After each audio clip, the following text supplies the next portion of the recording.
मी नंदिनी माने तुम्हा सगळ्यांना महाराष्ट्र दिवसाच्या हार्दिक शुभेच्छा देते। महाराष्ट्र दिवस दरवर्षी 1 मे रोजी साजरा केला जातो। यासोबतच 1 मे रोजी आंतरराष्ट्रीय कामगार दिनही साजरा केला जातो।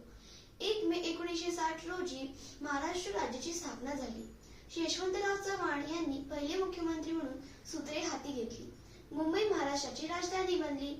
महाराष्ट्राने छत्रपती शिवाजी महाराज, छत्रपती संभाजी महाराज आणि पेशव्यांसारख्या योद्ध्यांपासून ते महात्मा फुले, सावित्रीबाई फुले आणि डॉक्टर बाबासाहेब आंबेडकर यांसारख्या अनेक महान व्यक्ती दिल्या आहेत। या सर्वांनी महाराष्ट्राला जागतिक पातळीवर ओळख दिली आहे।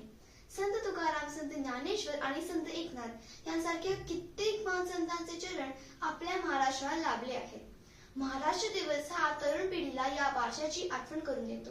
हा दिवस मराठी माणसांच्या एकतेचा आणि स्वाभिमानाचा संदेश देतो। महाराष्ट्र दिवस हा मराठी भाषा, संस्कृती आणि परंपरांचा गौरव करतो।